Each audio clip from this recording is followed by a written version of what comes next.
In the dim light of a San Francisco evening, the streets were alive with the rhythm of the city. Neon signs flickered, cars honked, and the murmur of conversations filled the air. It was the summer of 1968, and the city pulsed with an energy that seemed to promise endless possibilities. Among the countless souls moving through this vibrant urban landscape was a man who would later become one of the most infamous serial killers in history, the Zodiac Killer. But tonight, he was just a man with a dark desire and a plan. He had spent months meticulously planning his first kill. He had studied the patterns of the city, observed the behaviors of potential victims, and chosen his weapon, a sleek, sharp hunting knife that gleamed with a cold, lethal promise. He was meticulous and methodical. He had always been a man of routines and obsessions, his mind a labyrinth of dark fantasies and twisted desires. He had chosen his target carefully, a young woman named Emily Larson, a college student with a habit of walking home alone after her evening classes. She was perfect, vulnerable, unsuspecting, and isolated. For weeks, he had followed Emily, learning her routine. He knew where she lived, what time she left her apartment, and the exact route she took to get home. He watched her from the shadows, blending into the background, unnoticed and unremarkable. He was a ghost, a phantom waiting for the right moment to strike. The night had finally come. He stood in the alleyway near Emily's apartment, his heart pounding with a mixture of anticipation and fear. The hunting knife was tucked into his coat pocket, its presence both comforting and thrilling. He took a deep breath, steadying himself. Tonight, he would make his fantasies a reality. Emily appeared at the end of the street, her figure illuminated by the soft glow of the streetlights. She walked with a sense of purpose, her footsteps echoing in the quiet night. His pulse quickened as he watched her approach, each step bringing her closer to him. As Emily neared the alleyway, he stepped out of the shadows, his movements swift and silent. He followed her at a distance, his eyes fixed on her back. She was completely unaware of his presence, her thoughts likely occupied with the mundane concerns of daily life. He reveled in the power he felt, knowing that he controlled her fate. But as he closed the distance between them, something unexpected happened. Emily stopped abruptly, her body tensing as she turned to look over her shoulder.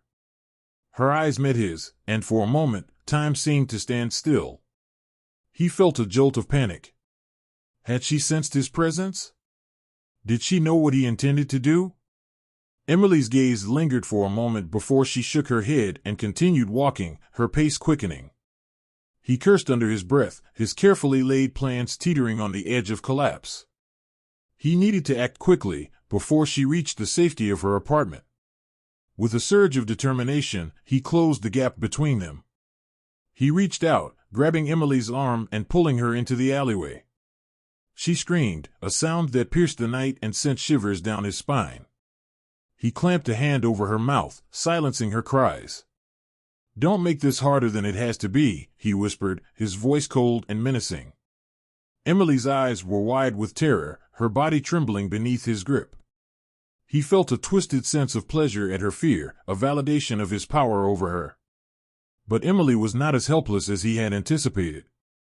With a sudden burst of strength, she bit down on his hand, hard enough to draw blood. He yelped in pain, his grip loosening just enough for Emily to break free. She stumbled backward, her eyes darting around desperately for an escape. His anger flared, a burning rage that consumed him. He lunged at Emily, but she was quick, her adrenaline-fueled movements allowing her to dodge his grasp. She turned and ran, her footsteps echoing in the narrow alleyway. He gave chase, his breath coming in ragged gasps. Emily's fear gave her speed, and she managed to put some distance between them. She reached the end of the alleyway and burst out onto the main street, her cries for help cutting through the night. He hesitated, the realization dawning on him that they were now in full view of anyone who might be passing by. Panic set in as he watched Emily flag down a car, the vehicle screeching to a halt as the driver rushed to her aid. His mind raced, his carefully constructed plan unraveling before his eyes. He couldn't afford to be seen, to be caught. He turned and fled back into the shadows, disappearing into the night. His heart pounded in his chest as he made his way through the maze of alleyways, his mind a whirlwind of fear and frustration. He had failed. His first attempt at murder had been a disaster, his victim escaping and potentially identifying him to the authorities. He reached his apartment, his hands shaking as he fumbled with the keys. Once inside, he locked the door behind him and collapsed onto the floor, the adrenaline slowly draining from his body. He was safe, for now, but the reality of his failure weighed heavily on him. Emily had survived, and there was a good chance she would go to the police. He knew he needed to lay low, to avoid drawing any attention to himself.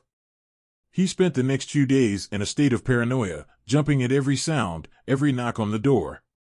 But the days turned into weeks, and no police came knocking.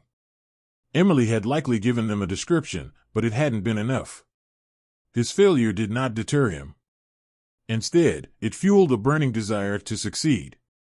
He spent hours replaying the events in his mind, analyzing every mistake, every miscalculation. He needed to be smarter, more careful. His next attempt would be perfect. He began to refine his methods, studying criminal psychology, learning about forensic science, and honing his skills. He practiced patience and discipline, waiting for the perfect moment to strike again. He would not make the same mistakes twice.